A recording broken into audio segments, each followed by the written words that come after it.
Can I introduce Craig Laundy? Thank you, Jason. Thank you, ladies and gentlemen, for joining. Jason just wanted to make sure I was awake. Thank you for joining us, and sincerely apologies for being late.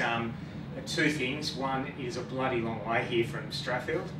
And secondly, I had the Prime Minister with me this morning at one of the schools in my electorate, and you're not allowed to say bad things to the boss, but he was running late to start with, so it's really his fault.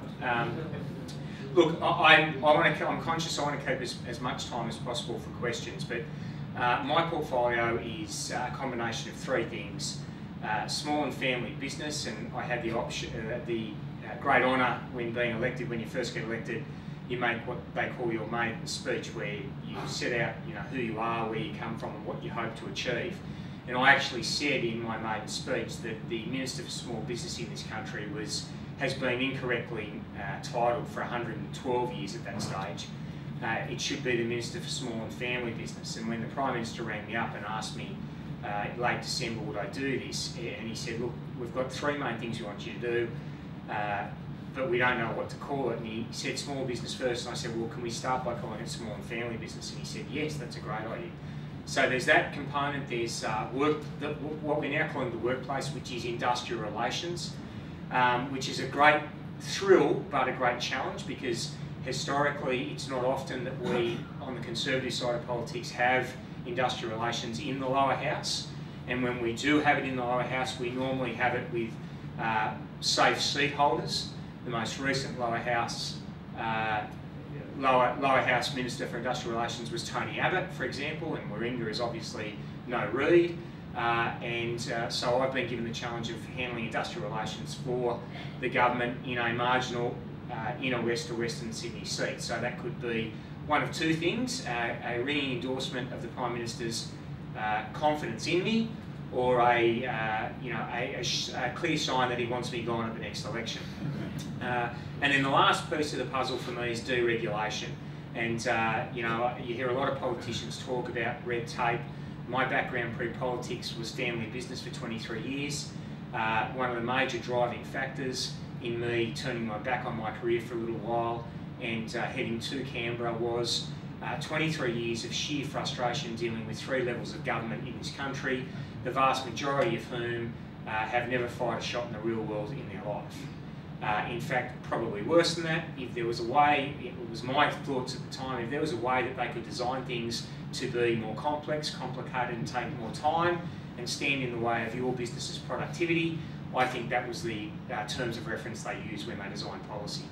I do note, and I get the chance now to stand up in question time and have a red hot go at Brendan O'Connor as my opponent, as is Chris Bowen. He's the Shadow Minister for Small and Family Business, or Small Business they call it, and obviously Bill Shorten. But I do note too that Jace is not just your local member and a great local member, but in doing some work one day on, he was going to ask me a particular question. I was speaking to him about his background in business, and it's a great story, and so typical of what you find on our, fortunately on our side of politics. Jace started his own business 2004, and ran that up until being elected, and then moved into Parliament, and his sister has taken over the running of the business.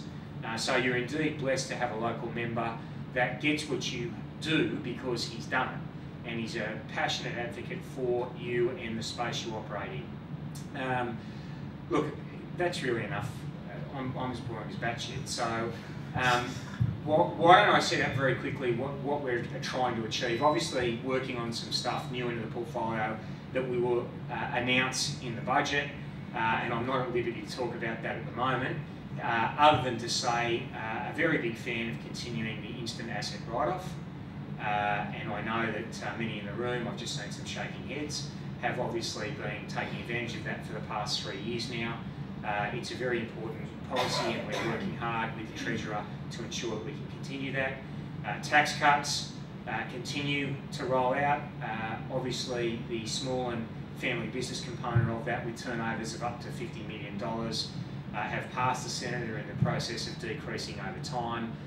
You will see us keep advocating for tax cuts for all businesses, and this, this misunderstanding, fundamental misunderstanding that the Labor Party have of business, for them to attack, what they don't understand is when you attack the big end of town, you're attacking the whole town. I was with Qantas, with the Minister for Finance, Matthias, and the Treasurer last Friday, 2 Fridays ago, and I was speaking to Alan Joyce, and I asked him, how many SMEs do you have in your supply chain? And it's over 3,000. So, what the other side don't get, and why we need to keep prosecuting the case for decreasing taxes, is above and beyond the fact that capital is mobile and global nowadays, and that we need to be competitive on the world stage. We also need to understand that big businesses and small businesses don't operate in vacuums. They operate and collaborate in the ecosystem that is our economy. So you'll hear us keep pushing for that.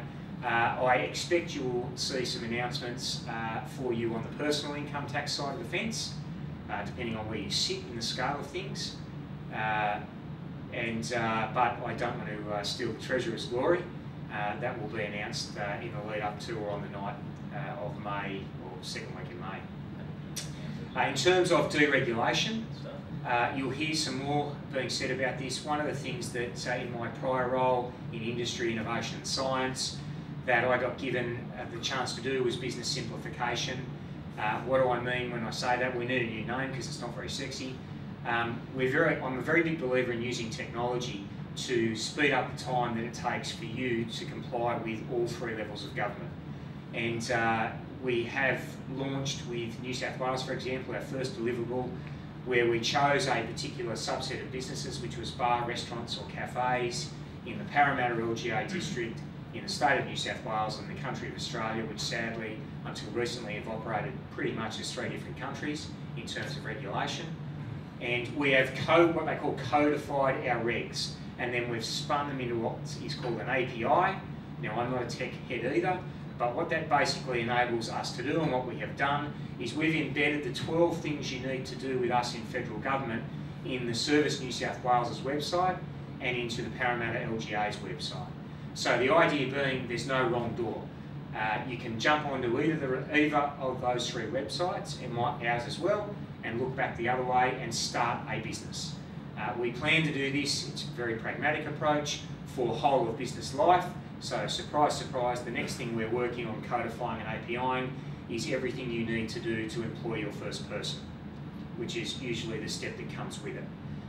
The idea being, and the proof is in, so what we've done by doing that in Parramatta, we launched it as a beta on May the 8th last year.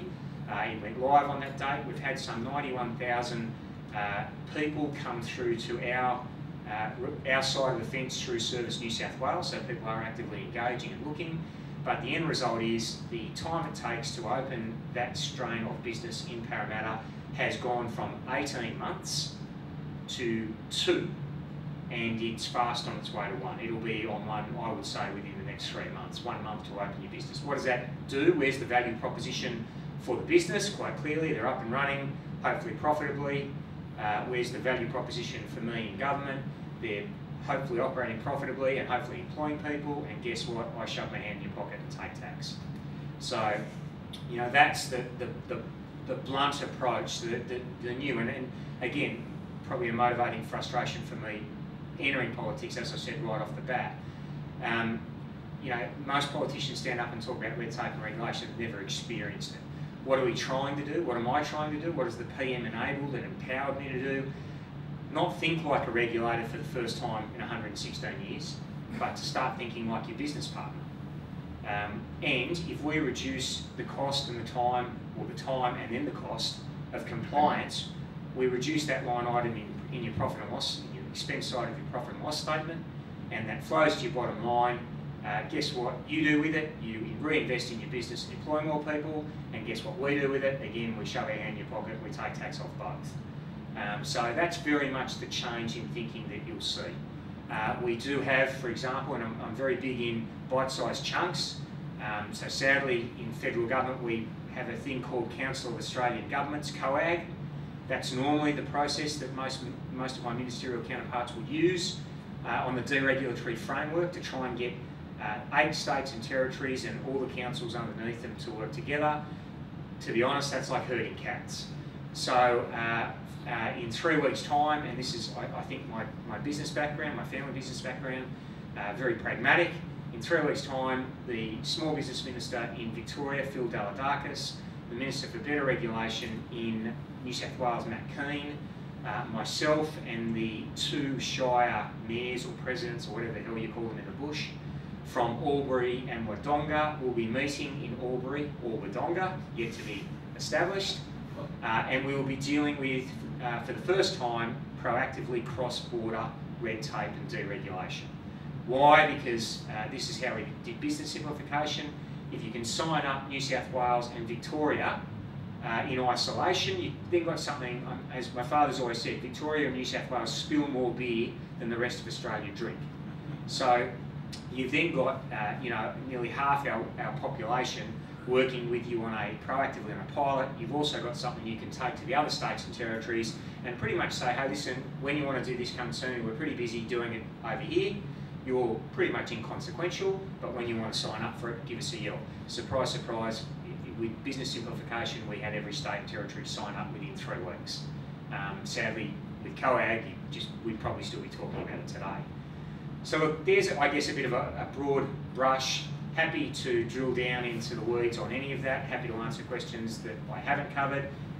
If there are specifics today that I don't have the answers to, I do this all the time. I'd urge you to get Jace to get you in touch with me, and very happy to come back with you, and if it is particular or if it's not actually inside our remit, who we can point you in the direction of. Jace? Okay. So, are there any questions for the Minister? Yes, sir. Well, I believe... by the way, there are microphones over. Good. Ian Hurd is my name. I believe you have my question. Jason has handed it to you, probably, so you had all of 10 seconds notice. Yep. When you arrived about the Australian Innovation Patent System, which apparently is being phased out.